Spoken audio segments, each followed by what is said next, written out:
Donc, pendant que vous finissez de remplir ce petit sondage, nous allons commencer cette séquence par d'abord une introduction par Monsieur Patrice Durand, sous-directeur à la performance et des politiques éducatives territoriales à la DGESCO, et ensuite par Monsieur Frédéric Bourtoumieux, coordinateur national du programme interministériel des cités éducatives et directeur programme éducation à la NCT. Et puis ensuite, je reprendrai la parole avec ma collègue Saïda Belaïd. Monsieur Durand, je vous laisse la parole. Je vais clore le sondage dans 2 minutes. Entendu, merci beaucoup. Bonjour à toutes et à tous, mesdames et messieurs les élus, ou les représentants des collectivités, mesdames et messieurs les représentants des services de l'État, de l'éducation nationale. Nous sommes réunis aujourd'hui pour ce webinaire que nous avons voulu conjointement avec la coordination nationale des cités éducatives. Cette coordination nationale est portée à la fois par le ministère de l'Éducation nationale et notamment la DGESCO, Direction générale de l'enseignement scolaire, et également par l'ANCT. Et nous avons souhaité vous présenter les modalités d'obtention du label des cités éducatives et également vous apporter des précisions sur le cahier des charges pour l'obtention de ce label. Je saisis cette occasion qui m'est donnée pour vous remercier les unes et les autres, les uns et les autres, pour le travail que vous faites dans le champ qui est le vôtre, selon vos prérogatives, votre engagement au quotidien, aux côtés des services de l'État, pour que les familles, les élèves puissent vivre une rentrée scolaire les plus réussies et également une année scolaire.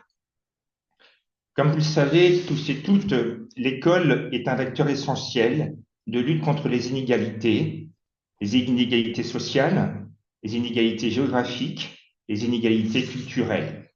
Et ces inégalités freinent la réussite de ces élèves. L'école doit donc garantir les mêmes droits à l'accès au savoir pour chaque élève dans les territoires, que ces territoires soient urbains, périurbains ou ruraux. Alors, les cités éducatives participent de cette volonté de lutter contre ces inégalités. Les cités éducatives, ce n'est pas qu'un dispositif, c'est une démarche, une philosophie, un état d'esprit. C'est une véritable coopération entre les différents acteurs, qu'ils soient institutionnels ou non institutionnels, les associations, les collectivités, bien évidemment, et ceux au plus près des élèves. Ça repose sur un pilotage interministériel, je l'ai dit, puisque la coordination est pilotée par à la fois l'ANCT et le ministère de l'Éducation nationale et de la jeunesse, et c'est au service de l'ensemble des jeunes de 0 à 25 ans. Je crois que le maître mot des cités éducatives, c'est celui de l'alliance éducative, de développer ces alliances éducatives, travailler de concert, en synergie. Je crois que les uns et les autres nous portons beaucoup d'actions, mais que celles-ci, quelquefois, manquent de cohérence ou de connaissance. Et la finalité des cités éducatives, c'est de faire en sorte que nous travaillons tous ensemble. Dans la constitution du dossier, la raison pour laquelle vous êtes présent, il y a bien évidemment différents services qui peuvent vous aider à renseigner ce dossier. Et en premier lieu, je citerai les directions départementales de l'éducation nationale, avec en leur sein les services départementaux jeunesse, engagement et sport. Et ces DSDEN peuvent vous apporter des conseils, des expertises, vous apporter également des données statistiques, des indicateurs de performance qui vous permettront justement de les intégrer dans vos dossiers. Ils vous permettront aussi, ces services, d'identifier le collège qui sera chef de file. Et cela me permet de rappeler qu'il y a 3 chefs de file pour ces sites éducatifs, mais ce sera développé par Monsieur le directeur du programme éducation, Monsieur Bourtoumieux. Il y a la collectivité, bien évidemment, il y a également l'éducation nationale et puis enfin les services de l'État, en l'occurrence Monsieur le préfet. Il faut également savoir que l'éducation nationale verse un fonds pour la cité sur un programme qui est dédié à hauteur de 15 000 euros pour chaque cité et que ce fonds est versé au collège chef de file. Je vous invite donc à vous appuyer sur les différents indicateurs qui sont fournis par les DSDEN et puis les services départementaux jeunesse et sport parce que, comme vous le savez, il s'avère de proposer un programme global, à la fois sur le temps scolaire, sur le temps périscolaire, mais également sur le temps hors scolaire.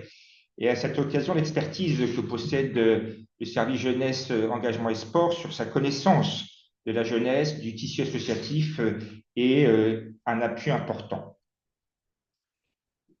Ça me permet aussi de vous rappeler qu'il y a un pilotage national, comme je l'ai dit, et que ce pilotage national au sein de la DGESCO est porté par un bureau dédié, le bureau de l'éducation prioritaire et des politiques éducatives territoriales. Ce bureau a vocation à coordonner et à accompagner les différents acteurs des cités éducatives, mais également d'autres dispositifs que porte le ministère.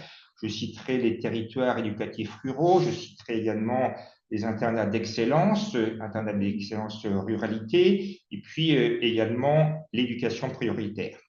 Et ça me permet de préciser que dans le cadre des dossiers que vous allez constituer, euh, ce n'est pas parce que vous allez avoir une cité éducative et que celle-ci sera labellisée que le collège, qui n'appartient pas à l'éducation prioritaire, intégrera le réseau de l'éducation prioritaire.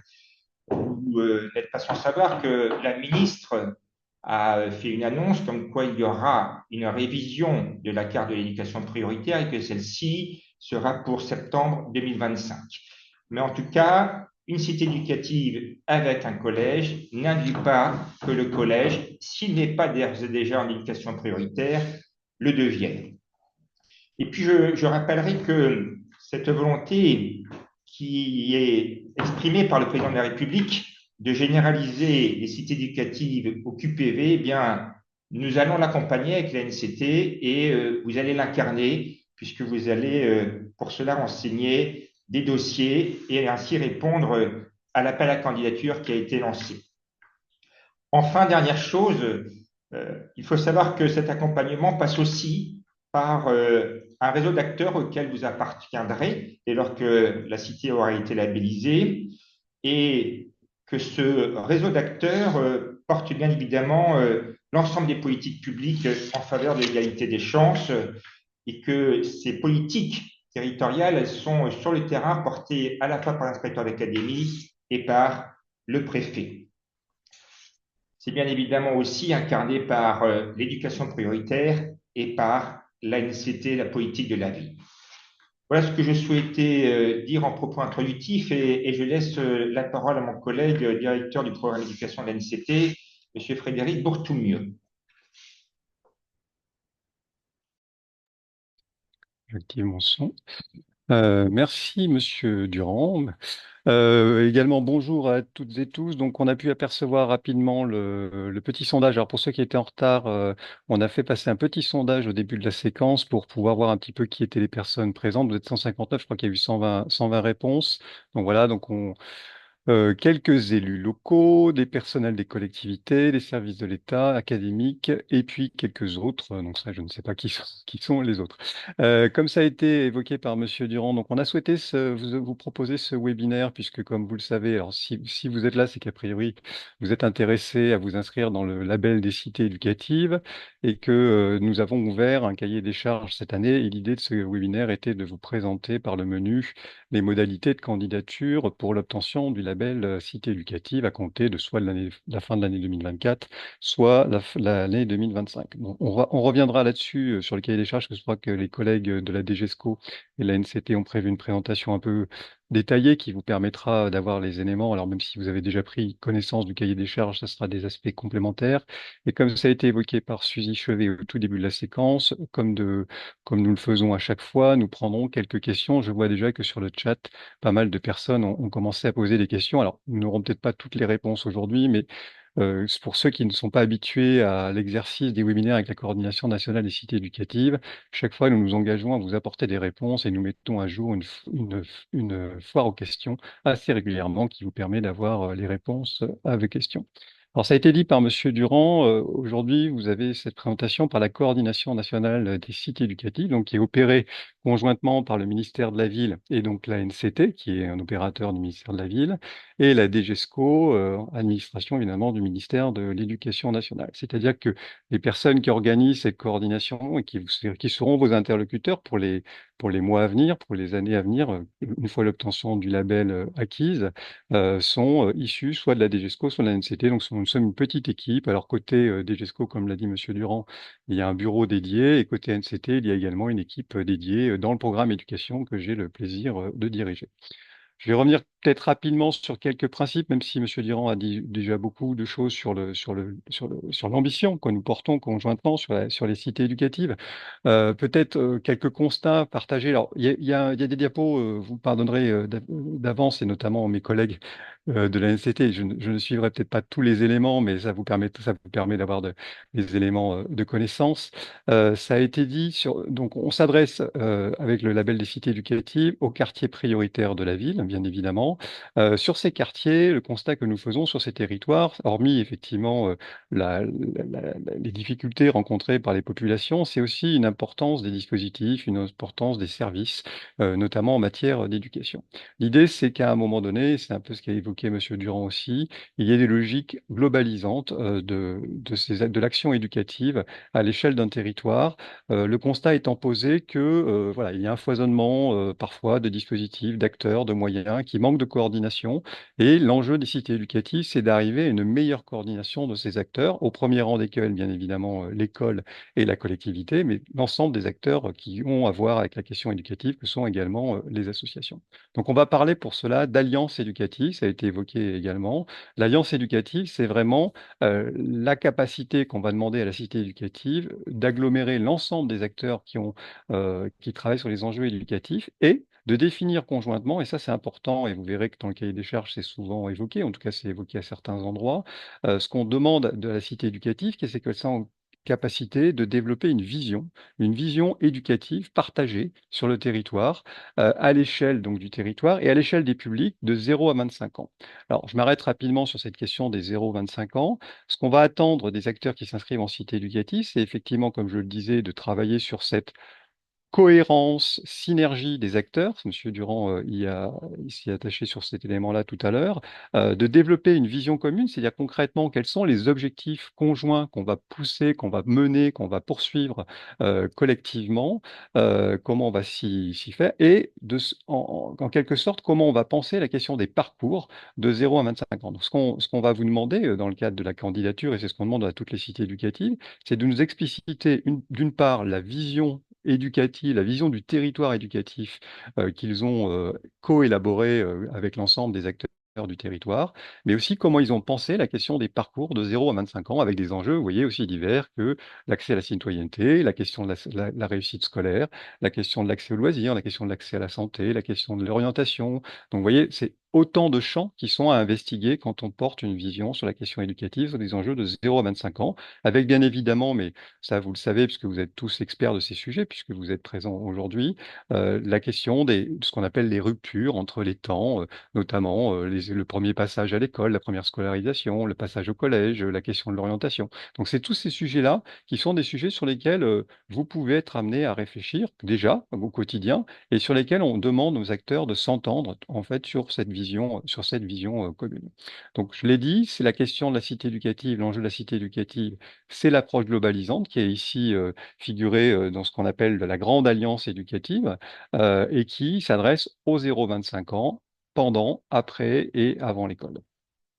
Ce que je peux dire aussi, alors ça a été évoqué par Monsieur Durand, c'est que pour cela, on s'appuie sur une cellule de pilotage qu'on appelle la Troïka, qui est constituée effectivement par un chef de file côté collège, côté éducation nationale, qui est désigné par la direction académique généralement ou le recteur, qui est un principal de collège, un cadre de la collectivité et un membre de la préfecture, généralement un sous-préfet ville ou un délégué du préfet, mais ça c'est vraiment en fonction des territoires. Ce que je pourrais ajouter sur cette question de la troïka, et c'est important parce que vous verrez quand vous allez commencer à travailler sur la cité éducative, c'est vrai que ce groupe de 3 personnes, c'est le groupe qui pilote la cité éducative, mais ce n'est pas non plus un noyau qui doit nécessairement s'arrêter à 3 personnes. C'est-à-dire que sur certains territoires, on le voit de plus en plus, on associe la CAF, on associe les départements, on associe les acteurs associatifs, et finalement, cette petite cellule de pilotage qui se résumait à 3, 4 personnes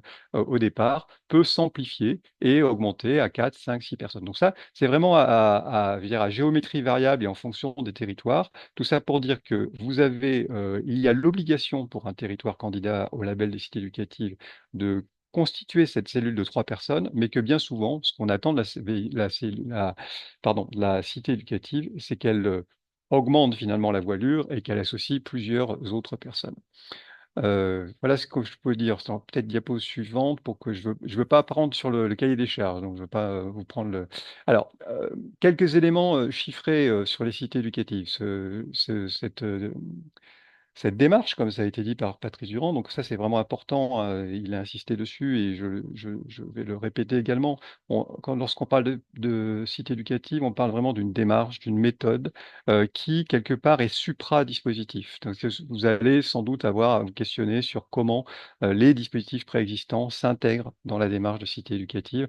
Vraiment, là, il faut voir la cité éducative non pas comme un dispositif supplémentaire qui va se mettre à côté des autres, qui va venir en concurrence des autres. Vraiment, la vocation et l'ambition des cités, c'est plutôt de donner, de fluidifier des choses existantes, de mieux coordonner, de mettre en synergie l'existant. Donc, on est vraiment sur cette approche globalisante.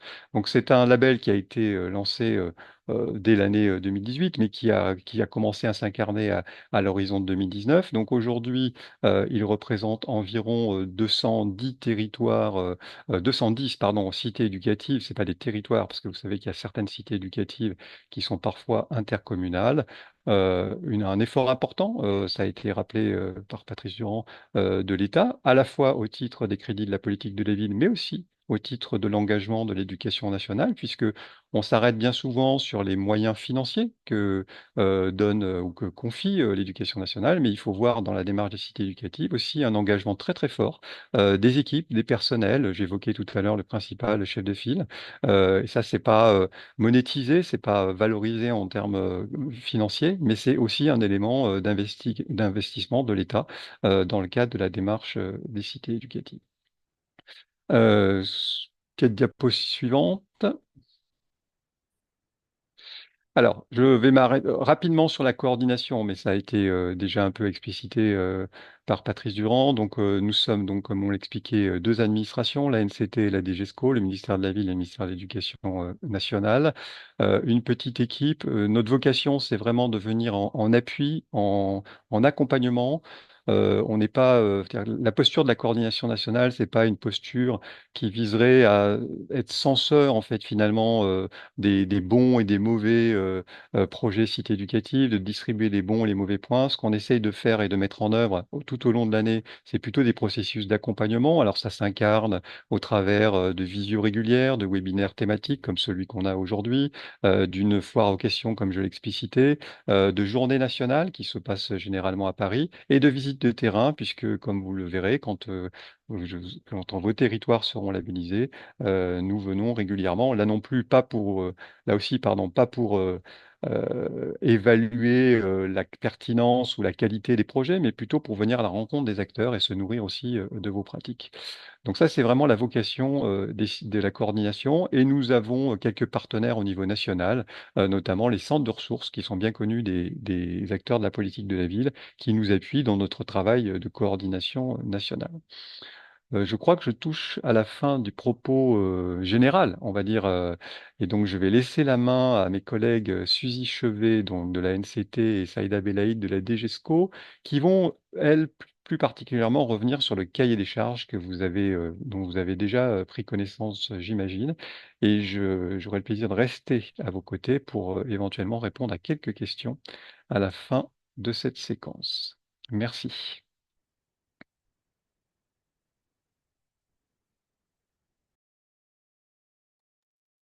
C'est là.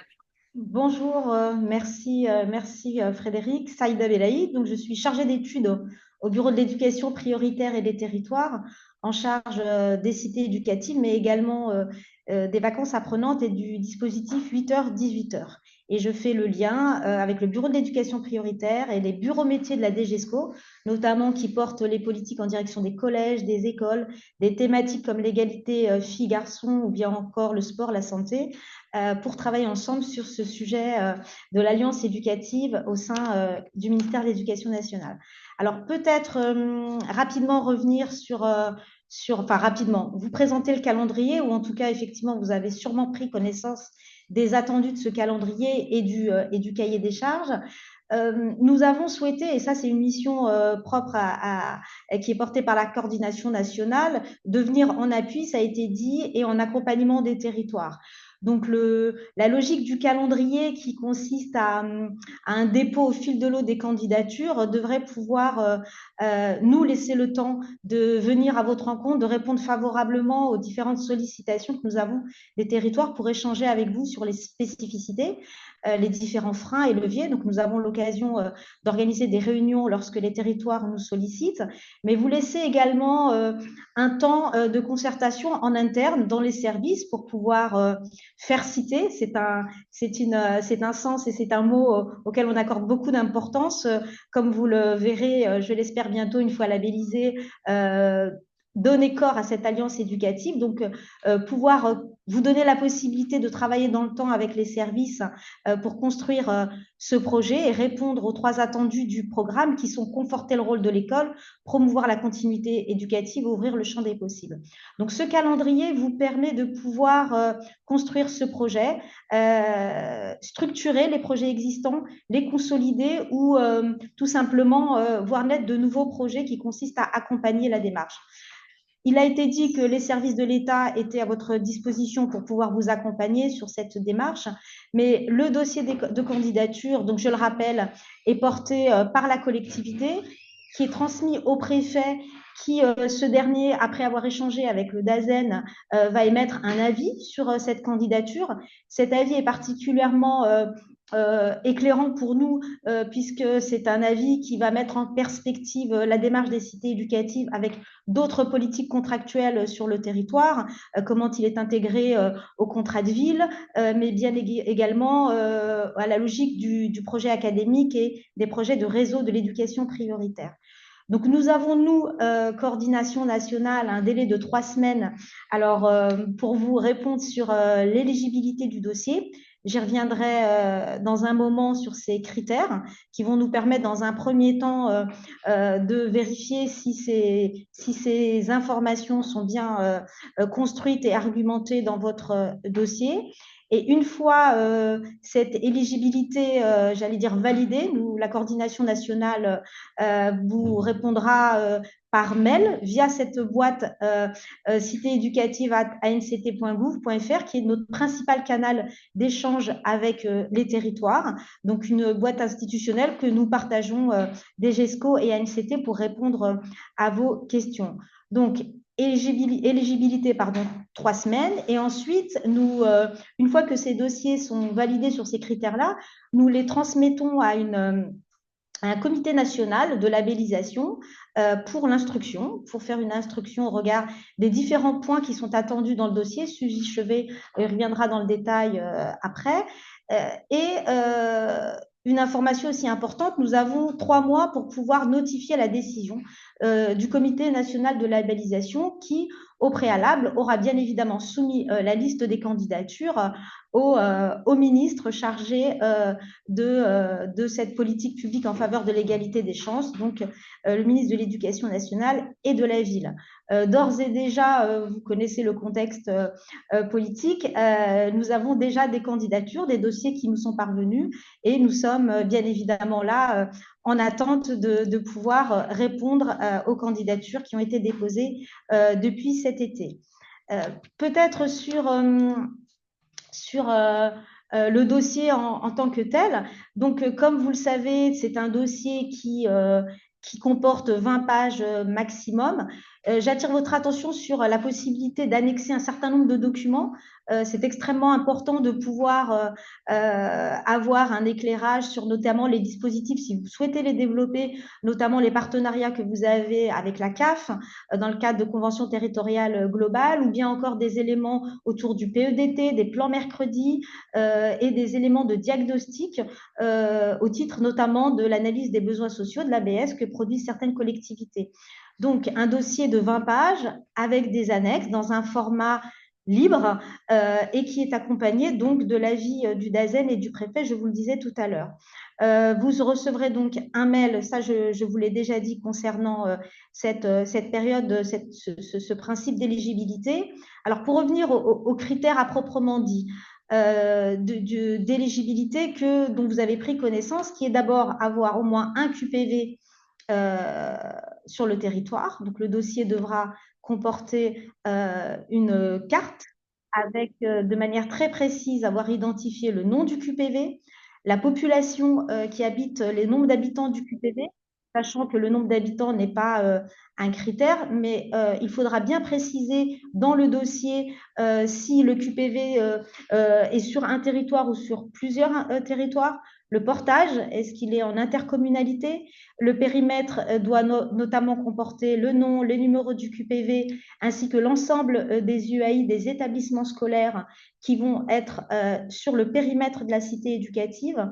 Il est important également de désigner un certain nombre d'informations concernant le territoire, s'il y a par exemple un nouveau programme national de rénovation urbaine, si le quartier est en QRR, en quartier de reconquête républicaine, pardon, ou bien encore en ZSP. Donc, même si, j'allais dire, ces deux critères semblent simples a priori, un QPV, un collège identifié dans le périmètre, il vous appartient de mettre un ensemble, tous les éléments que vous jugerez utiles pour apprécier les critères d'éligibilité.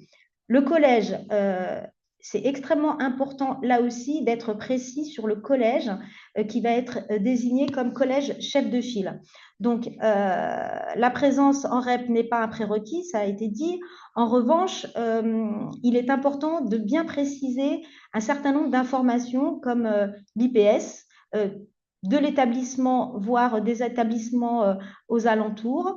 Il est important également de pouvoir bien définir, en lien avec les services académiques qui là aussi peuvent être des personnes ressources, les indicateurs de réussite, notamment au brevet, et tous les éléments que vous jugerez utiles pour pouvoir, j'allais dire, mettre en adéquation le diagnostic et les actions, leviers que vous allez pouvoir mettre en place pour répondre aux principaux enjeux de la démarche des cités éducatives. Ensuite, ce qui est important aussi de déterminer lorsque vous allez parler du collège chef de file, c'est l'ensemble des écoles du premier degré qui vont être rattachées au collège. Mais également le lycée, on n'en parle pas souvent, mais même s'il y a un collège chef de file, le lycée reste un établissement public qui va accueillir les collégiens, et dans le cadre de la notion de parcours, il est important aussi que vous puissiez identifier le lycée, le nombre d'élèves qui vont s'orienter vers le lycée auquel ils sont affectés dans le cadre de la carte scolaire. Donc, le collège chef de file, j'ai vu passer une question tout à l'heure sur quelles étaient les missions du collège chef de file. Peut-être je vais répondre tout de suite. Le collège chef de file, il est partie intégrante de la Troïka, ça a été dit, mais c'est le principal de collège qui va enrôler l'ensemble des acteurs, notamment ceux des écoles du premier degré, puisque les cités éducatives s'adressant à un public tranche d'âge 0-25 ans, il est important que les établissements, enfin les écoles du premier degré, puissent vraiment être dès le départ partie prenante et pouvoir participer à cette démarche. Donc le rôle du principal du collège chef de file, c'est l'interlocuteur éducation nationale au niveau local, de la Troïka, de la ville, mais les personnes se connaissent déjà, j'ai envie de dire. C'est peut-être donner non seulement des moyens supplémentaires au titre du fonds de la cité, qui est à parité 15 000 € éducation nationale, 15 000 € politique de la ville, pour pouvoir mettre en place des projets qui, j'allais dire, ne sont pas des projets de droit commun, ce ne sont pas des projets qui existent déjà, mais c'est venir aller encore plus loin dans les actions qui peuvent faire levier dans le cadre de la démarche des cités éducatives. voilà, je pense que j'ai utilisé le temps qui m'était imparti. Suzy Chevet reviendra sur un certain nombre d'éléments attendus dans le dossier. Et voilà, je passe la parole à Suzy. Merci. Donc, je vais me représenter. Donc, je suis Suzy Chevet, je suis responsable des cités éducatives à l'Agence nationale de cohésion des territoires. Moi, là, je vais détailler un petit peu ce qui doit être présent dans le dossier de candidature et ça me permettra de répondre à un certain nombre de questions. Là, en complément enfin, pas en complément, une des questions qui vient juste d'arriver sur où doit être le collège, s'il doit être ou pas dans le QPV. Donc, je vais venir compléter la réponse de Saïda.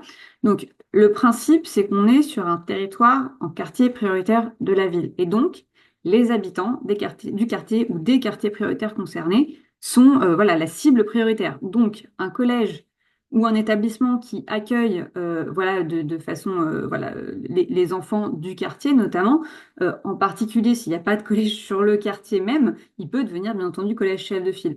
Après, tout ça, c'est une discussion clairement à avoir en premier lieu avec les services académiques, parce qu'ils ont aujourd'hui, on a des cités éducatives partout, les services académiques ont voilà, quand même aujourd'hui une plus grande connaissance du fonctionnement des cités éducatives et pourront aussi vous aider à répondre voilà, à quel collège ou quel établissement scolaire peut relever ou non la cité éducative, en lien avec la préfecture, bien entendu.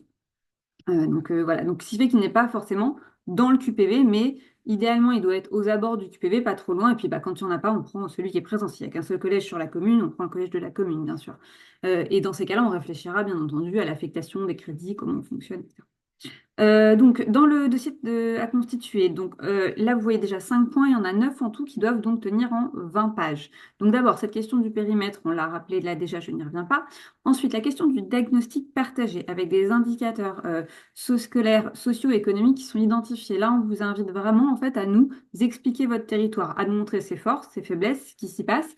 Dans le cadre des contrats de ville, des nouveaux contrats de ville, il y a quand même eu beaucoup de nouveaux diagnostics qui ont pu être faits. C'est intéressant de s'appuyer dessus pour voilà, montrer voilà, le dernier état des lieux en cours. On peut aussi s'appuyer par exemple voilà, sur les ABS, sur tout ce qui a pu être fait dans le cadre de la signature des CTG. Mais en tout cas, voilà, dans ce diagnostic du territoire partagé, il y a les indicateurs scolaires, mais il ne faut vraiment pas oublier tout type d'indicateurs socio-économiques qui vont venir illustrer le quartier qui est intégré ou les écoles et qui vont venir aussi expliquer en fait derrière les objectifs stratégiques qui vont être choisis. Sur ensuite les objectifs, donc ensuite troisième point, les objectifs stratégiques. Donc ma collègue les a rapidement rappelés tout à l'heure. Il y a 3 grands objectifs dans le programme qui sont conforter le rôle de l'école, promouvoir la continuité éducative et, et promouvoir le champ des possibles, oui, ouvrir le champ des possibles, pardon. À partir de ces 3 grands objectifs et au regard de cette tranche 0,25 en fait, et au regard du diagnostic partagé au-dessus, chaque territoire, en fait, vient définir des objectifs stratégiques collectifs. Ça veut dire qu'on attend qu'il y ait un échange localement avec les partenaires pour vraiment déterminer quelles sont les priorités, qui ne seront pas les mêmes d'une cité éducative à l'autre.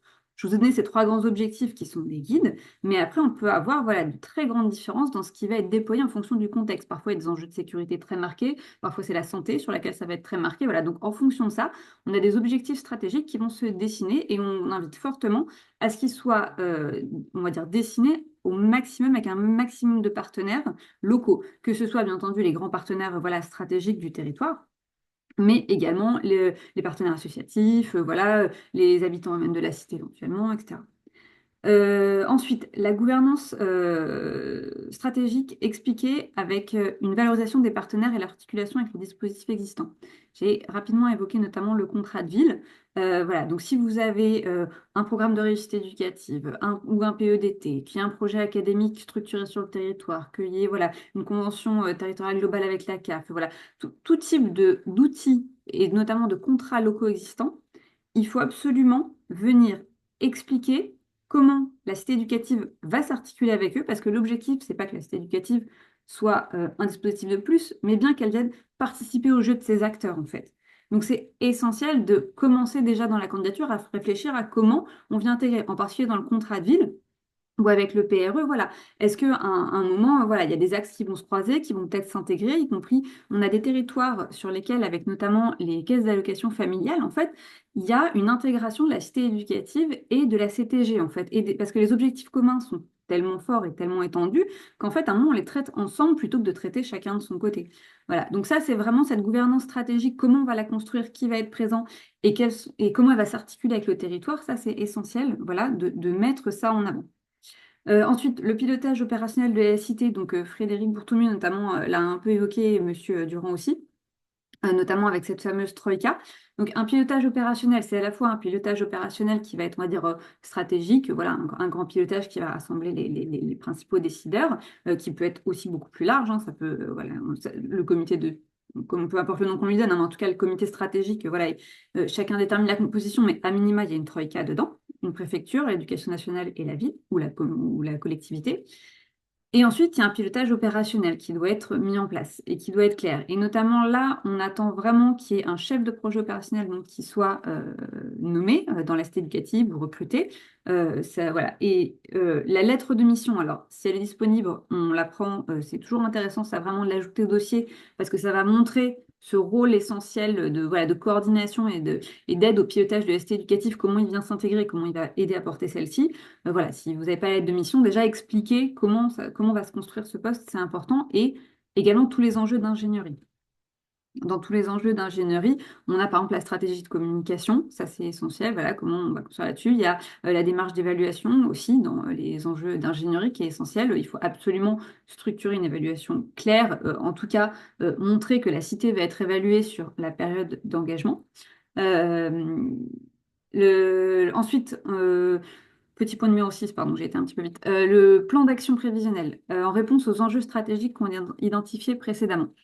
Le plan d'action prévisionnel, il est prévisionnel. Donc, ça veut dire que on n'attend pas un niveau de détail sur lequel on nous dit chaque action, avec en face chaque financement et combien on demande, etc. Non, non. Le plan d'action, en fait, c'est venir avant tout illustrer les grands objectifs stratégiques. Donc, déjà, on vient l'illustrer avec ce qu'on fait déjà. On vient valoriser dans un plan d'action aussi l'existant, c'est important, qui va donc être amené dans les cités éducatives.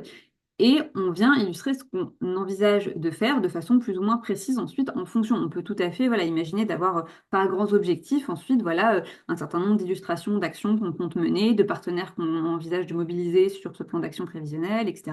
Ou du fonctionnement peut-être de celui-ci, comment on va réfléchir à la construction de ces actions, peut-être avec des commissions thématiques, des groupes de travail, etc.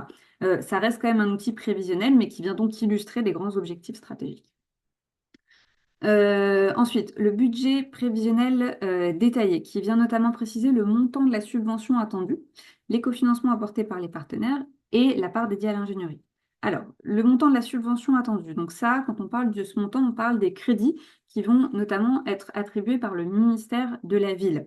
Je reviendrai après sur la question des 30 000 euros qu'on a déjà évoqué dans le fond du collège chef de file.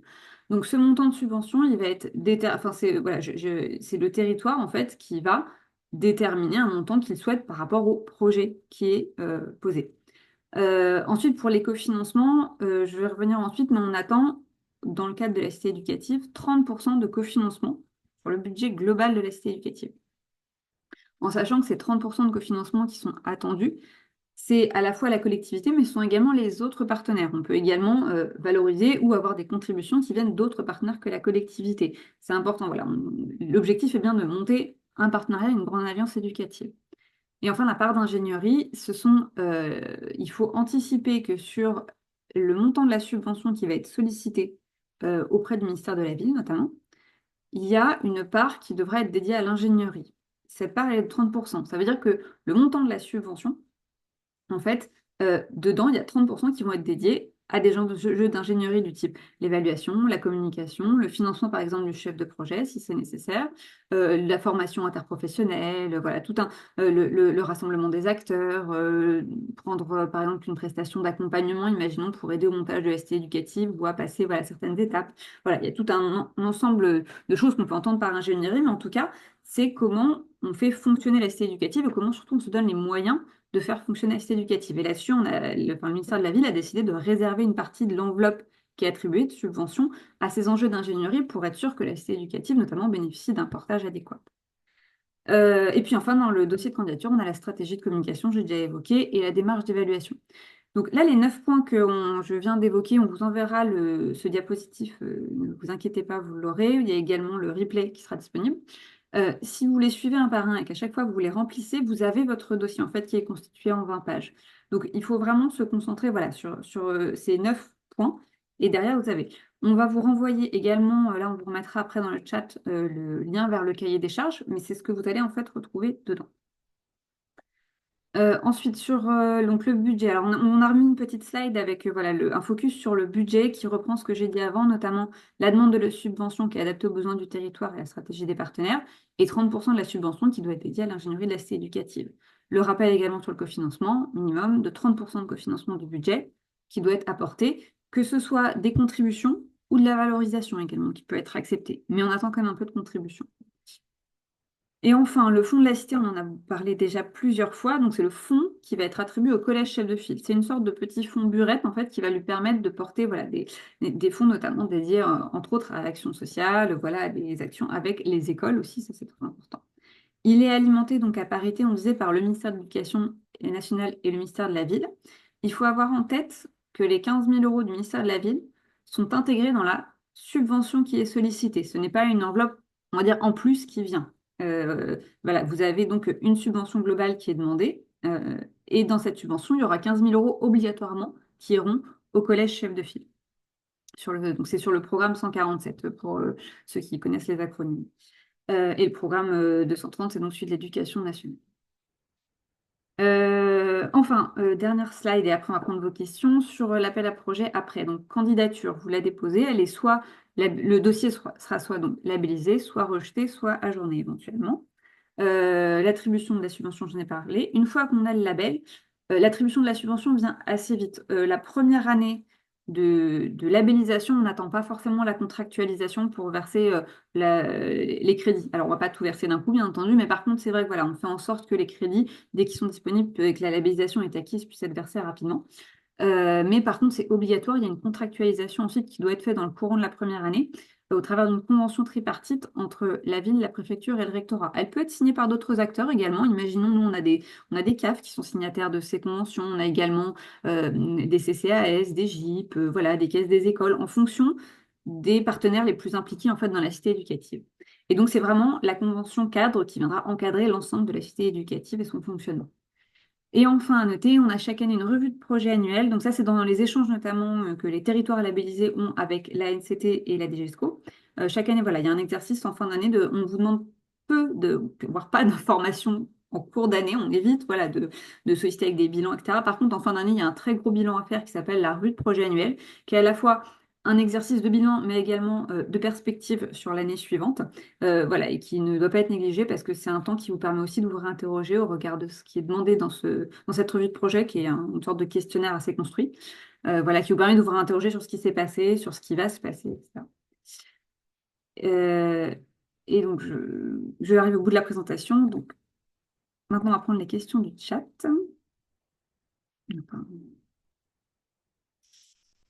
Saïda, est-ce que tu veux commencer avec les questions, peut-être le temps que je remonte le fil? Est-ce que j'ai pas le temps de les suivre?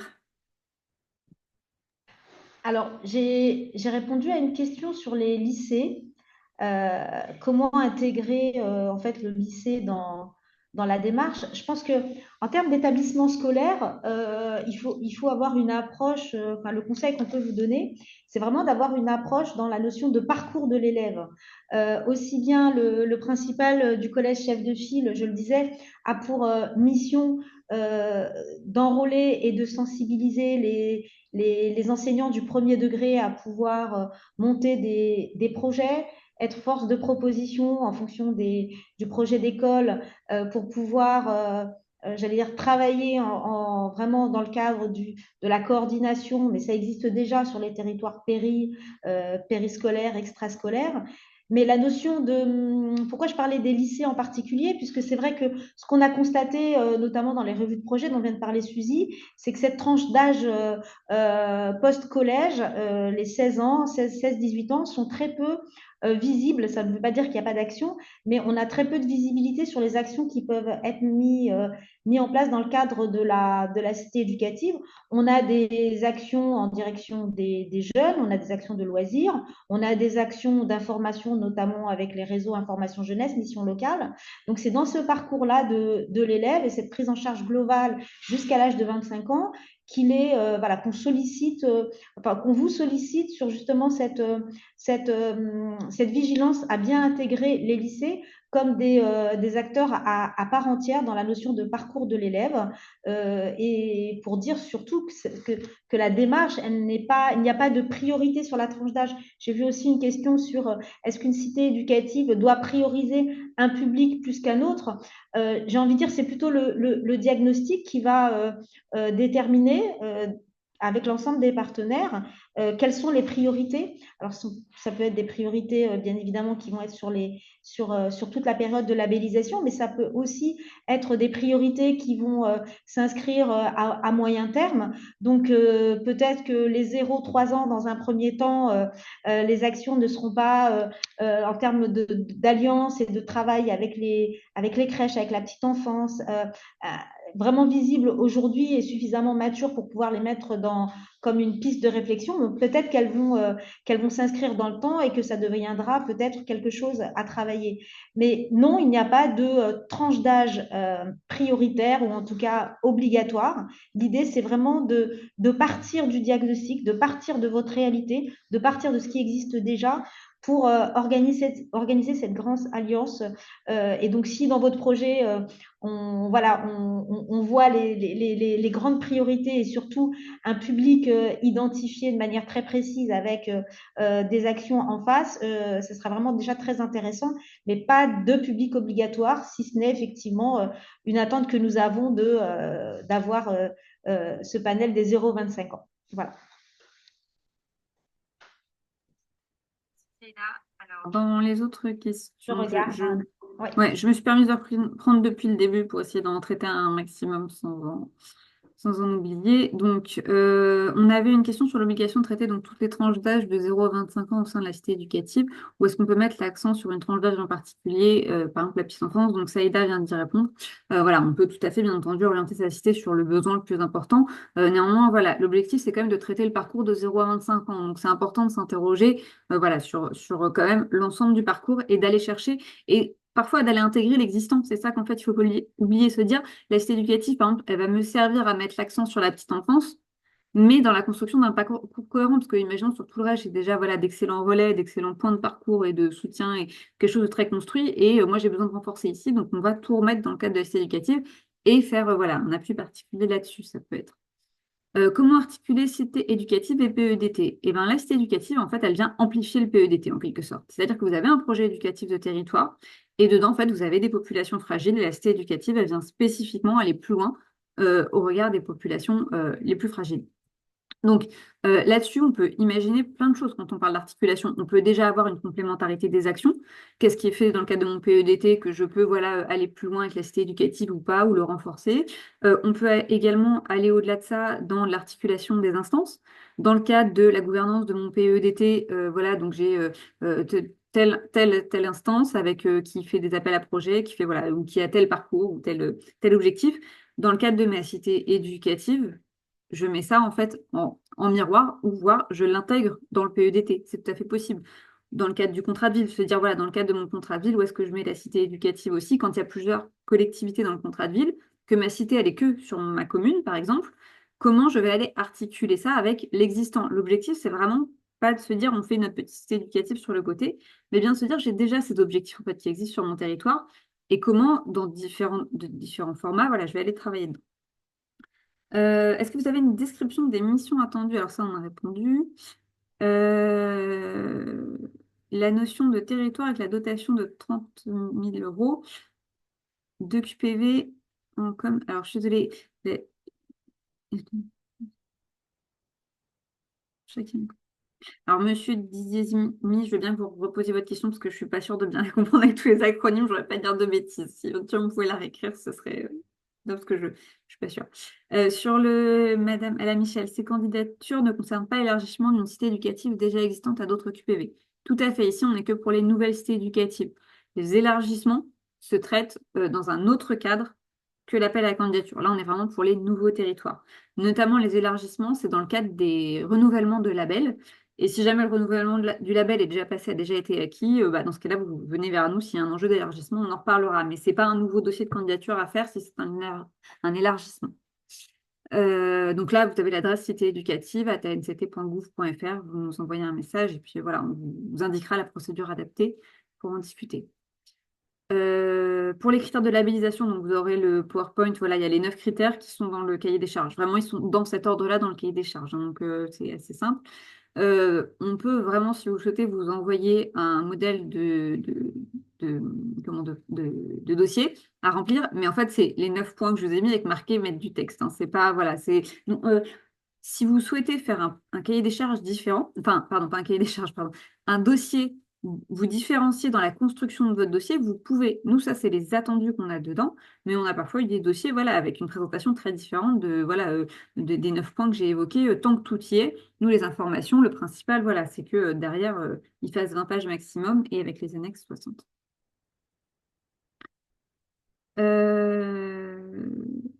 Ça, je crois qu'on en a déjà parlé. Ça aussi. Parcours. Donc, dans quelle mesure la présence des crèches d'une part et des acteurs de l'insertion de l'autre est-elle appréciée dans le cadre des candidatures? Alors ça, on est en fait au moment de l'analyse des candidatures, on se réunit donc ANCT et DGESCO, comme le disait Saïda, et tout le monde lit vraiment l'ensemble des candidatures et on discute dessus et on a un certain nombre de points en fait sur lesquels on vient vérifier la présence de ces points et après on vient aussi apprécier le niveau, on va dire, d'investissement ou d'information transmise. Donc typiquement sur comment on va fonctionner avec les crèches, si elles sont des partenaires enfin, voilà, de la future cité ou si ce sont des acteurs ou voilà, des cibles éventuellement aussi de cette cité éducative, on va le prendre en compte, on va s'y intéresser. Dans ces cas-là, on va s'interroger, si vous parlez de crèche, de votre lien avec la CAF, forcément.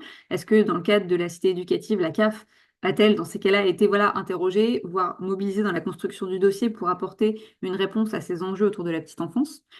Pareil pour les enjeux autour de l'insertion. Globalement, plus une cité éducative elle nous montre qu'elle va de 0 à 25 ans, plus l'appréciation elle est positive, hein, quand même, clairement. L'objectif de ST, c'est quand même de créer une émulation sur l'ensemble du parcours, voilà, et de renforcer la prise en charge. Donc, plus on prend tôt, plus on va tard, plus ça nous intéresse. Par ailleurs, on se rend compte, alors, en particulier pour la question des plus de 16 ans, la tranche des 16-25, c'est la tranche sur laquelle on a les cités éducatives ont, entre guillemets, le plus de mal à s'investir. Ce qui ne veut pas dire qu'il ne se passe rien sur les territoires derrière, pas du tout. Souvent, les communes sont déjà très, voilà, très présentes, notamment, et les collectivités aussi, au sens large. Mais les intégrer dans la cité éducative, souvent, c'est plus compliqué. Ou intégrer la cité dans les enjeux d'insertion professionnelle du territoire. On voit que voilà, là, c'est des enjeux. Donc là-dessus, nous, par exemple, en tant que DGESCO NCT, on va avoir de la matière à vous mettre à disposition pour, une fois que vous êtes labellisé, renforcer en fait cette articulation typiquement avec les acteurs de l'insertion. Parce que depuis 4 ans que le programme est lancé, on a fait un certain nombre de webinaires, de bilans, on a fait des travaux évaluatifs également sur ces enjeux. Donc on a de la matière à vous apporter pour réfléchir ces questions aussi dans le cadre de votre cité éducative, ce qui peut être intéressant.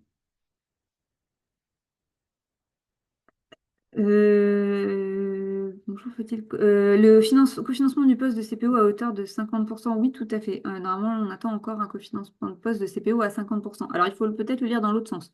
C'est-à-dire qu'on attend la présence d'un chef de projet opérationnel ou d'un coordinateur de la cité éducative, peu importe comment on l'appelle, et on peut financer jusqu'à 50% son poste sur les crédits de la cité éducative. Donc, mon collègue Victor Bonneau, qui fait partie de l'équipe, vous a remis le lien vers le cahier des charges de l'appel à candidature. La structure associée pour accompagner la future cité, la revue de projet et l'évaluation peut-elle être sollicitée dès la constitution du dossier et si oui, comment la financer? Fondamental. Euh, sur la question de solliciter, alors vous pouvez solliciter dès la constitution du dossier, il y en a plusieurs qui l'ont fait et qui se sont engagés sans avoir d'engagement sur les crédits de la part de l'État. Pour le coup, nous, c'est aussi vu comme un indicateur de l'investissement sur le dossier. Donc c'est quand même un point assez positif dans ces cas-là, dans l'attribution du label, de voir qu'il y a eu cette démarche qui a été faite. Sur la question du fonds d'amorçage, Frédéric, est-ce que tu veux donner peut-être des éléments de réponse sur les crédits? Alors, concernant le fonds d'amorçage, ce qu'il faut bien avoir en tête, c'est que c'est un processus que nous avons mis en place à la demande des ministres cette année pour les candidatures identifiées comme pouvant être déposées dans l'année 2024. Ce que je veux dire par là, c'est que ce fonds d'amorçage, c'est pas quelque chose qui est forcément nécessairement automatique. Ça ne veut pas dire qu'il ne sera pas renouvelé en 2025, mais tout dépend finalement du moment où on aura des informations sur des candidatures potentielles. Ça a été souhaité pour pouvoir permettre aux acteurs des territoires de financer éventuellement quelques dépenses, enfin nécessairement des dépenses d'ingénierie, notamment, je sais que c'est une des questions qui a été posée, peut-être commencer à cofinancer un poste qui permet de construire le projet, quelques petites actions également, mais c'est vraiment nécessairement d'abord et en priorité des dépenses d'ingénierie qui ont été envisagées avec ce fonds d'amorçage et quelques actions, les premières actions à démarrer. Donc ça, c'est vraiment un processus qu'on a mis en place en 2024. À ce stade, on ne sait pas vous dire s'il sera reconduit pour 2025, parce que là, on était à une époque où en fait les candidatures étaient identifiées très tardivement dans l'année. On a eu une cinquantaine de candidatures identifiées qui nous sont parvenues par les préfectures autour du mois de mai-juin. Et donc, c'est pour ça qu'on a pris cette décision, puisqu'il n'était pas très logique de s'engager tout de suite sur des grandes enveloppes, alors qu'on avait d'une part pas les dossiers, et d'autre part, vous n'auriez pas eu la capacité d'engager les crédits dans les temps impartis. Donc, c'est la logique de ce fonds d'amorçage. Euh, pour l'année prochaine, c'est un peu prématuré de vous dire ce qui se passera, mais on peut imaginer que pour les candidatures qui arriveraient tout début d'année, on soit tout de suite sur un processus de labellisation avec une année pleine, avec sans doute l'obtention d'une enveloppe qui serait assez proche de l'année pleine, mais que par contre, des candidatures qui arriveront, on va dire, au fur et à mesure de l'année et peut-être à l'horizon du mois de juin, seront sans doute traitées par une logique de fonds d'amorçage. Mais là encore, c'est un peu complexe de s'exprimer sur le propos. Mais en tout cas, voilà ce que je peux dire sur le fonds d'amorçage. Après, sur une des questions qui est posée sur le fonds d'amorçage, sur ce qu'on peut faire et ce qu'on attend en termes de cofinancement, je vais peut-être te dire deux choses. Alors, ce qu'on peut faire, c'est, on l'a dit, hein, ça a été indiqué dans les mails qui informaient de la dotation de fonds d'amorçage, c'est que c'est ce que j'ai dit prioritairement pour structurer le partenariat, le projet, élaborer le projet. Donc, on est plutôt sur des logiques de ingénierie de projet, ressources humaines éventuellement, commencer à travailler sur la question du diagnostic, la question de l'évaluation, et ensuite financer quelques petites actions. Sur la question du cofinancement, ce que je pourrais dire, c'est que nous avons donné des crédits d'amorçage à des territoires qui s'étaient identifiés comme étant volontaires. Donc c'est vrai que dans une certaine mesure, c'est assez logique que puisque ces territoires sont volontaires, on attend aussi qu'ils mettent tout de suite un effort financier dans cette candidature. Alors vous dire s'il est de 30%, je crois qu'on n'a pas nécessairement précisé ce point-là. En tout cas, c'est vrai que des territoires qui veulent s'engager dans une démarche ambitieuse comme celle qui vient d'être présentée, mais qui nous diraient dès le début qu'ils ne veulent avoir que les crédits d'amorçage de l'État et pas consentir d'efforts supplémentaires de leur part, ce serait un petit peu questionnant. Donc voilà un petit peu ce que je peux dire sur ce fonds d'amorçage. Est-ce que c'est complet, Suzy? Est-ce que tu souhaites prendre la Oui, question oui, suivante? sur le Je t'en collège, prie. si le collège est chef de file, est-ce lui qui porte le chef de projet? Donc, Suzy Chevet, tout à l'heure, vous a parlé du chef de projet opérationnel ville, en fait, à ne pas confondre avec effectivement la volonté de pouvoir désigner un chef de projet éducation nationale, décision qui reste soumise à la validation du recteur. Hein. C'est un choix, un arbitrage qui ne relève ni de la DGESCO ni de la NCT. Bien évidemment, en fonction des territoires, il y a des possibilités de redéployer des personnes, des personnels qui pourraient venir en soutien au chef de file, au principal chef de file, que ce soit à mi-temps, bien souvent. Nous avons des chefs de projet opérationnel éducation nationale qui sont à mi-temps pour pouvoir accompagner et soutenir le chef de file dans ses missions. Ce n'est pas, j'allais dire, généralisé. C'est vraiment dans chaque académie, au niveau de chaque recteur aussi de région académique, qui est en charge en fait du personnel, de pouvoir affecter ou non en fonction des besoins, de redéployer sur le territoire. Donc, on a le collège chef de file, le chef de projet opérationnel ville, parfois également éducation nationale, et nous avons souvent des référents cités éducatives qui sont positionnés auprès du directeur académique qui en général pilote ou copilote la politique de la ville sur les territoires et qui ont parfois cette mission aussi de référent cité éducative pour plusieurs cités éducatives sur un même territoire, sur un même département. Euh, pour vous donner un chiffre, aujourd'hui, on a environ 200 cités éducatives et on a plus de 300 chefs de projet, en fait, sur les cités éducatives. Parce que on en a, on va dire, presque deux tiers qui sont des chefs de projet plutôt rattachés. Alors, quand on dit ville, c'est au sens assez large quand même. Ça veut dire que ça peut être un chef de projet qui peut être positionné dans un GIP, dans une caisse des écoles, dans un CCS, directement dans la collectivité. On dit ville au sens large. Mais en tout cas, voilà, il y a un chef de projet. Et parfois, il y a donc un deuxième chef de projet. C'est pour ça qu'on a plus de chefs de projet, en fait, que de nombre de cités aujourd'hui, en quelque sorte, en termes de territoire labellisé. Voilà, donc ça, c'est... Voilà. Mais par contre, voilà, le collège chef de file, voilà, le chef de projet, en fait, c'est la pièce qui va articuler plus que chef de projet dans le sens c'est lui qui va leader le projet parce qu'en fait ceux qui vont guider le projet c'est notamment la troïka en fait la mission de stratégique et de pilotage elle appartient à la troïka le chef de projet il est là bien entendu pour participer aux échanges de la troïka mais ça dépend aussi de ce que la troïka souhaite lui confier comme mission en fait derrière donc c'est pour ça que voilà il y a ici voilà des nuances à voir et c'est vraiment intéressant là de se rapprocher et des services préfectoraux et des services académiques pour comprendre en fait ce qui existe déjà sur chaque territoire et comment ça se passe. Et juste pour compléter, pardon Suzy, Ok. les IEN également sont très Oui, présents au tout à pilotage fait. et parfois même présents au sein des troïkas, mais jouent un rôle Mm. aussi déterminant entre le premier et le second degré et apportent vraiment toute leur expertise et leur soutien aux projets qui sont développés dans le cadre des cités éducatives. En fait, là, on touche à ce nœud dans la cité éducative où ce que, on va dire, le label attend, c'est qu'en fait, on est cette troïka, préfecture, collectivité, services académiques, enfin, au niveau du collège, qui se réunissent sur un territoire pour porter un projet ensemble. Mais après, en fait, son fonctionnement va quand même beaucoup dépendre de ce que le territoire va décider d'en faire aussi, de ce qui va exister, de comment on va voilà, se rattacher aussi à tout l'existant pour construire ensuite, notamment un pilotage pertinent. Euh, si la convention est tripartite, ville, préfecture et rectorat, la ville peut-elle porter directement? Pas besoin d'un portage CCS. Alors, en soi, la ville peut porter directement. La collectivité est porteuse du projet, au même titre que notamment la préfecture et la troïka. Là où nous, aujourd'hui, on a une petite différence, c'est ensuite dans l'exécution financière pour les crédits. C'est-à-dire que des crédits sont donc accordés, on parlait de la subvention ville. Par contre, la ville ne peut pas percevoir l'intégralité des crédits en une seule enveloppe. Ça, c'est pas possible, en fait, dans l'exécution financière.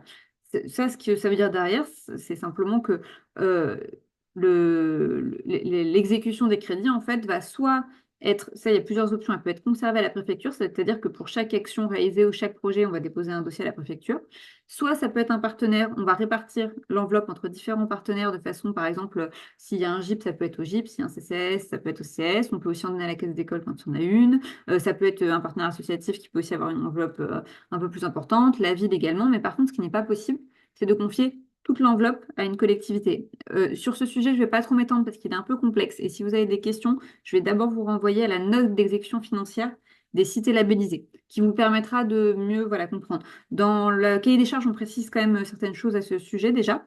Mais voilà, il y a en tout cas là-dessus un petit aspect technique.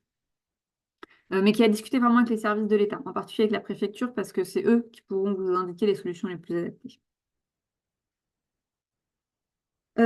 Quelle est la perspective temporelle dans laquelle la cité peut s'inscrire? 26, 27 ou 2030?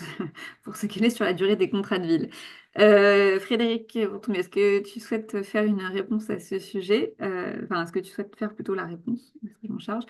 Et par ailleurs, je vais préciser peut-être juste qu'on va se donner encore 10 minutes, un quart d'heure maximum pour, je vais essayer de prendre un maximum de questions, mais voilà, je vois le temps qui file et Oui, je t'en alors prie. concernant la temporalité, si on reprend, je vais vous inviter à reprendre les conclusions finalement du dernier CIV. La volonté du gouvernement, c'était de généraliser la démarche des cités éducatives à l'horizon de 2027. Donc aujourd'hui, on va dire qu'au-delà de cette année-là, c'est compliqué de s'engager et il serait pas très honnête de ma part de vous dire qu'on est à la fois dans la même temporalité que les contrats de ville ou qu'on va dépasser 2027.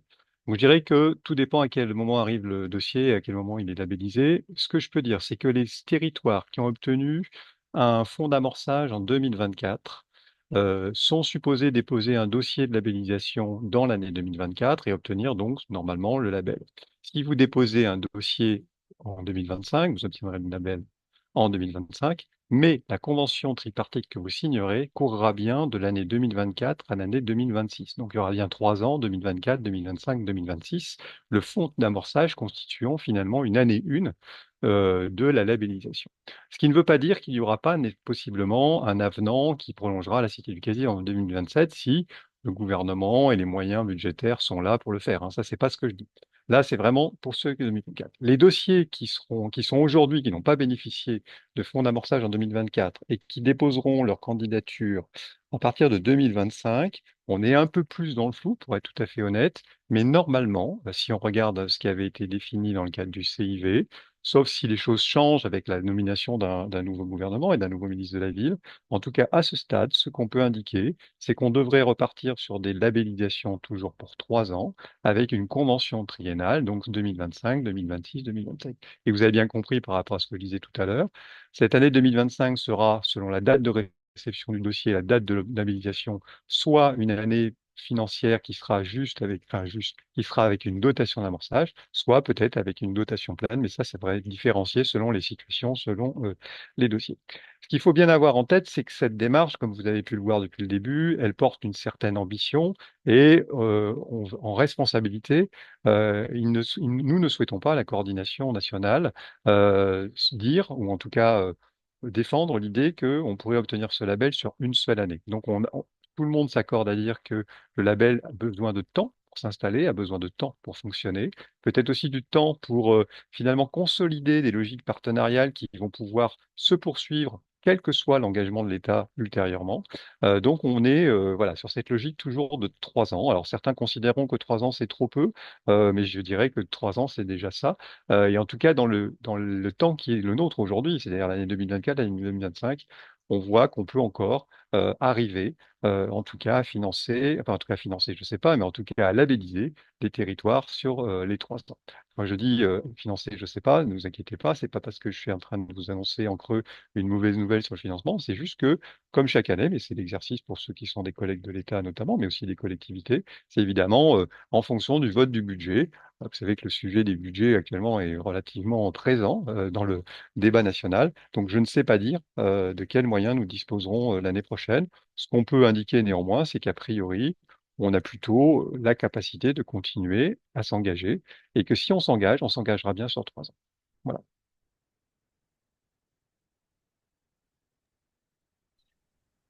Donc, c'est bien sur 3 ans sur la question sur quelle durée le projet de site éducatif va être présenté.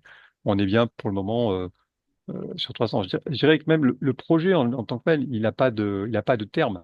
C'est le label qui va être donné par tranche de 3 ans, si on joue sur les mots. Merci Frédéric. Sur la question suivante, une trame de budget prévisionnel et de plan d'action existe-t-elle? Quel type de format est attendu pour l'avis du préfet de département et du recteur ou du directeur académique? La trame de budget et le plan d'action, pareil, on peut vous mettre à disposition. On a on va dire un modèle qui peut vous aider, mais pareil, il n'est pas obligatoire. Vous pouvez tout à fait le prendre, l'adapter, etc. Donc on va le mettre à disposition également dans le chat là. Et puis on mettra l'ensemble des documents à disposition sur la grande équipe, que ce soit la présentation PDF, le cahier des charges, le replay de ce webinaire, qui sera aussi disponible sur YouTube. On mettra bien tout accessible pour que vous puissiez retrouver tous les éléments qu'on a transmis. Sur le type de format attendu pour l'avis, c'est un courrier. Globalement, on attend un courrier qui n'a pas besoin d'être très long, mais c'est plutôt, voilà, pour nous, c'est essentiel d'avoir l'avis. Alors, il peut être détaillé aussi, hein, on est tout à fait preneur, mais en tout cas, un format courrier, c'est très bien, que ce soit voilà, à l'attention de la NCT, de la DGESCO ou bien directement des ministres également. Euh, Dans le cas d'un collège dont le secteur de recrutement est sur 2 communes, faut-il déterminer obligatoirement une collectivité qui procède au dépôt de la candidature ou peut-on avoir un dépôt conjoint? Alors en fait, là, la question, c'est les quartiers prioritaires plus que les collectivités qui va déterminer qui procède au dépôt. Et derrière, en fait, ça va aussi dépendre du territoire. Une question comme ça, peut-être intéressant que vous nous rappeliez pour qu'on en rediscute et qu'on vous amène une réponse vraiment adaptée. Parce que ça dépend, voilà, si, où c'est dans votre contrat de ville, qui est impliqué, si c'est pas la même chose si c'est 2 collectivités avec chacune un QPV on va dire partagé, imaginons, ou si c'est une QPV qui a une collectivité qui a, imaginons, 3 QPV et l'autre qui en a qu'un bout. Enfin voilà, tout ça, ça peut en fait faire varier la réponse qu'on peut apporter derrière. Donc ça peut être intéressant que vous nous la renvoyiez par exemple à l'adresse citééducative@nct.gouv.fr avec quelques éléments, histoire qu'on vous donne une réponse pertinente surtout. Euh, Parce que les deux sont possibles en fait, les deux réponses. Que vient financer le fonds d'amorçage? Ingénieur à 100%, mix ou 100% d'action? Alors, le fonds d'amorçage, il est en premier lieu dédié à financer l'ingénierie de la future cité éducative. Il vient, le fonds d'amorçage, pour lancer la cité éducative et donc construire le dossier. Néanmoins, on peut financer des actions en fonction des montants. Ça paraît chez les échanges avec la préfecture.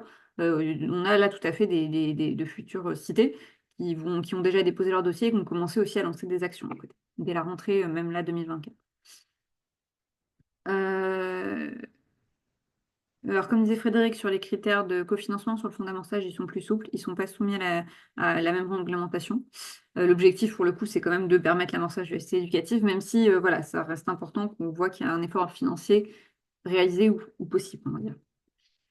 Euh, la, euh, la part de valorisation acceptable dans les 30% de cofinancement. Euh, alors, je ne suis pas certaine là, mais de la question, d'apporter la réponse, mais on attend minimum 30% de cofinancement. Et dedans, ça peut être et des valorisations et des contributions en nature. Clairement que des valorisations, c'est pas. Voilà, on attend des contributions, contributions en numéraire, on va dire plutôt. Voilà, mais à rediscuter. Mais que de la valorisation de l'existant qui est déjà engagé, par exemple, c'est pas tout à fait de l'apport au budget, on va dire. 3 communes concernées par un portage à l'échelle de l'agglo. Dans ce contexte, inclure 2 collèges du territoire dans un rêve est envisageable. Oui, tout à fait.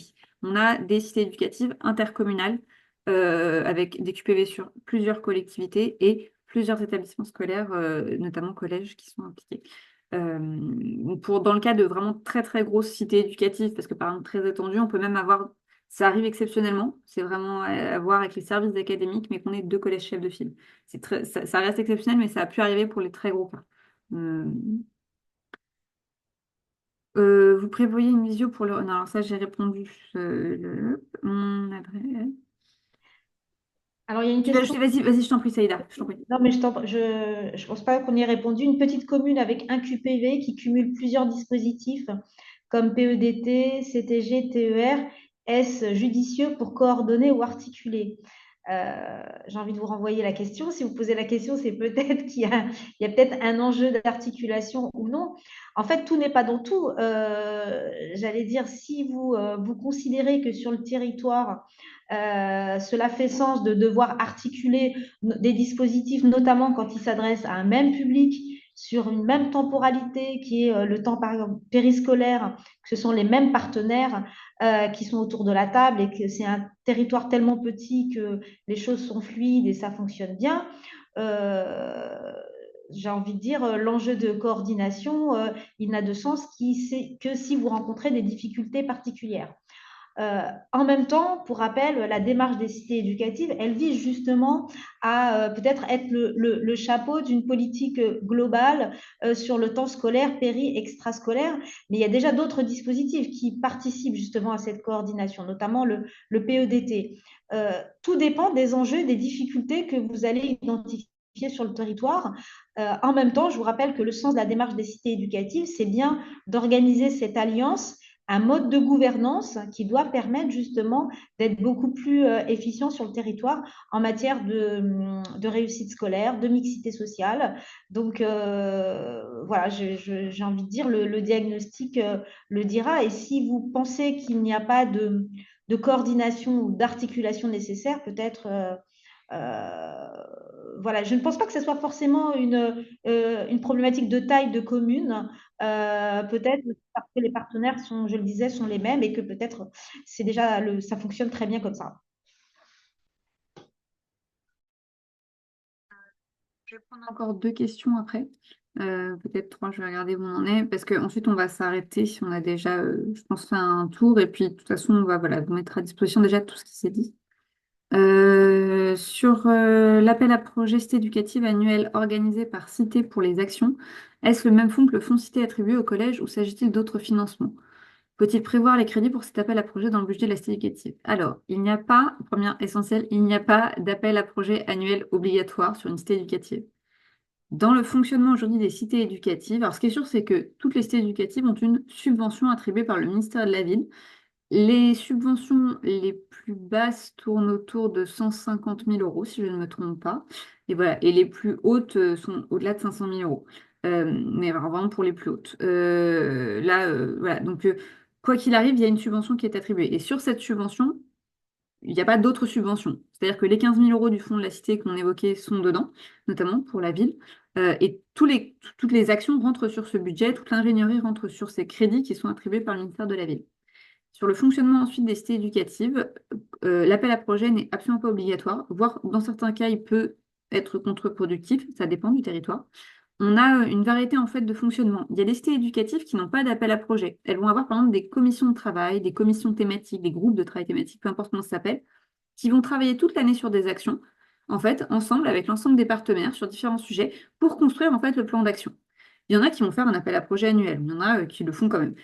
Il y en a qui vont avoir un appel à projet permanent. Par exemple, on a des cités éducatives toute l'année, l'appel à projet est ouvert et les partenaires peuvent déposer des projets toute l'année et pas à un instant avec un calendrier très fixe. On a des cités éducatives qui vont mixer, qui vont mettre une part des crédits sur voilà, des actions, on va dire, qui ne bougent plus, et puis une autre part sur un petit appel à projet qui est très spécifique. Frédéric, tu souhaites compléter peut-être là-dessus, je t'en prie. Oui, oui, juste, mais c'était très clair, Suzy. Juste pour vous Mm. dire, mais vous l'avez peut-être entendu quand on l'a mentionné tout à l'heure, chaque année, la coordination nationale définit ce qu'elle appelle les règles budgétaires, les règles d'exécution budgétaire et financière des cités éducatives. Alors, elles changent pas chaque année, je vous rassure, mais parfois elles évoluent. Ceux qui sont en cité éducative, peut-être certains d'entre vous ici connaissent déjà les cités éducatives, ont pu avoir connaissance de changements dans les règles qui ont parfois compliqué la vie des acteurs. On essaye le plus possible de ne pas le faire. Mais ce qui vient d'être défini par Suzy est vraiment explicité dans ces notes-là. Donc quand le territoire obtient le label, tout de suite vous rentrez finalement dans la grande famille du label des cités éducatives et vous aurez 7 notes d'exécution financière. Alors, il y en aura une 2025 qui aura peut-être son lot de nouveautés, mais on espère qu'elles seront au minimum. Mais donc, vous aurez ces règles-là. Donc, la question de l'hybridation, la question de est-ce qu'il vaut mieux faire des appels à projets, est-ce qu'il vaut mieux pas, je pense que tout ça, vous l'aurez bien explicité là-dedans. Tout à l'heure, il y avait une question, je crois, en tout cas, j'ai vu dans le chat, sur la question de la délégation de la totalité de l'enveloppe à un GIP, donc à une structure dédiée, une structure faîtière finalement qui permet de porter la coordination financière de la cité éducative.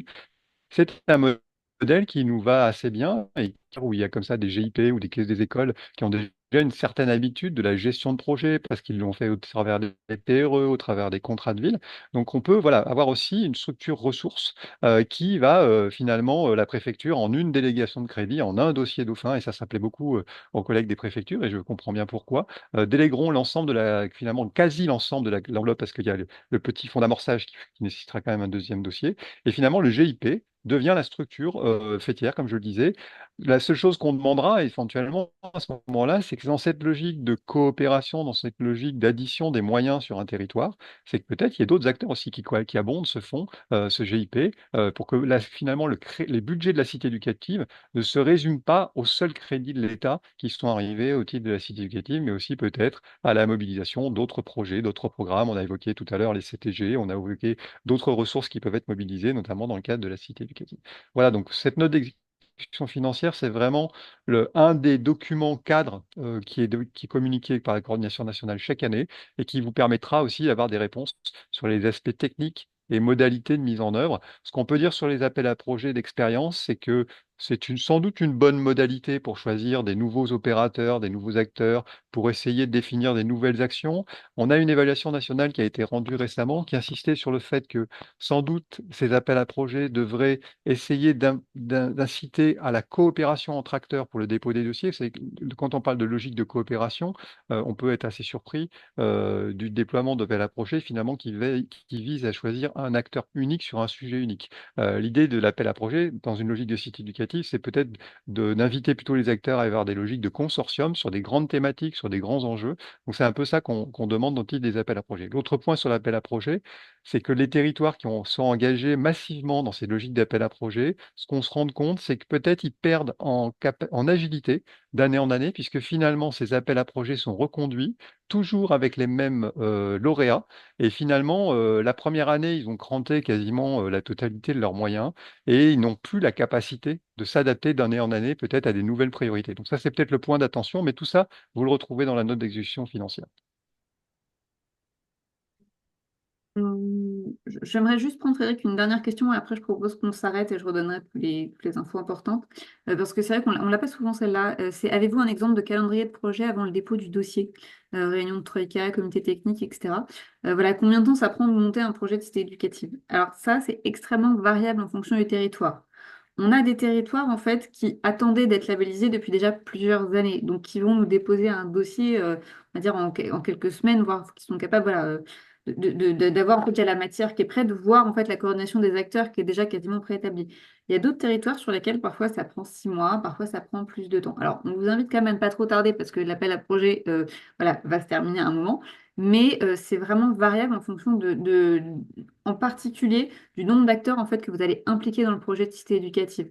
Voilà, est-ce que si les diagnostics sont déjà faits, on peut partir de ceci ou pas, ou est-ce qu'il faut retravailler pour préciser les enjeux? Voilà, pour prévoir des réunions, par exemple, avec plus large avec les partenaires, est-ce que c'est nécessaire? Est-ce qu'on prévoit peut-être de le faire plutôt une fois qu'on est labellisé, de se dire, voilà, on va déjà mettre un premier cahier des charges, enfin, répondre à une première maquette, puis ensuite, le premier engagement, c'est de se dire, on réinterroge ça peut-être quand même avec notre population, avec nos acteurs, une fois qu'on est labellisé. Voilà, c'est variable, en fait, cette question du temps, ça peut prendre voilà, de 1 mois à 6 mois, voire parfois plus quand vraiment on est sur un territoire où il y a besoin de passer beaucoup de temps dessus. Donc, voilà, ça, c'est...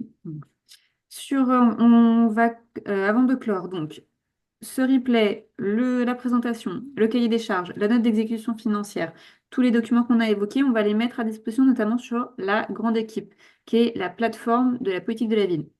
On va également publier ce webinaire sur YouTube. Vous pouvez le retrouver, on mettra les liens aussi dessus. Pour rester en contact avec nous, alors il y a l'adresse cité éducative qui est affichée là. Vous pouvez également vous inscrire sur l'annuaire du réseau des cités éducatives. Vous verrez, là on l'a mis dans le chat, c'est un annuaire sur lequel voilà, vous remplissez votre contact. Vous ne mettez pas de cité éducative, vous mettez juste votre territoire, voilà, si c'est région, département, etc. Et dedans, vous pouvez cocher notamment la newsletter, par exemple, ou alors le suivi opérationnel. Ça vous permettra d'avoir l'actualité du programme. Si ça vous dérange, on n'envoie pas trop de mails en théorie, mais si ça vous dérange, vous nous envoyez un message, on vous retire bien sûr de ce réseau. Voilà, mais ça vous permettra de suivre toute l'actualité de notre réseau. En tout cas, nous, on a pris bonne note de toutes les adresses qui ont été déposées pour l'envoi des documents et ça, on va vous le faire sous 48 heures. Je pense que j'ai tout donné. Je vais vous laisser la parole, Monsieur Durand, Monsieur Bourtoumieux, pour clore notre échange. Écoutez, je prends la parole avant de la laisser à Monsieur le directeur du programme éducation. En tout cas, on vous remercie. Sachez vraiment que vous êtes d'ores et déjà accompagné pour constituer ces dossiers et qu'une fois que la labellisation aura été actée, vous serez de nouveau accompagné et on sera en appui de façon à ce que cette cité éducative puisse vivre, s'épanouir et atteindre les objectifs qui leur sont assignés à ces cités éducatives. En tout cas, on espère que ce webinaire a répondu à un grand nombre de questions et comme cela a été dit, vous pouvez continuer à en poser à vos différents interlocuteurs, que ce soit à la NCT ou à la DGESCO B23. Merci, cher Patrice. Du coup, ben, je ne vais pas dire grand-chose de plus. Peut-être vous redire, mais vous l'avez qui s'affiche. Pensez vraiment quand vous avez des questionnements, quand vous êtes quand il vous semble que vous n'avez pas les réponses, soit parce que les documents sont pas assez clairs, soit parce que finalement les échos que vous avez de vos collègues et qui sont déjà dans la démarche vous font que les questionnements sont pas résolus, n'hésitez pas à nous écrire sur cette adresse s'affiche. Elle est animée, modérée par l'ensemble de la coordination nationale, c'est-à-dire que à la fois les collègues de la DGESCO et les collègues de la NCT, on coélabore les réponses et c'est ces réponses à ces questions-là finalement qui viennent nourrir la foire aux questions que j'évoquais plus tôt dans le webinaire.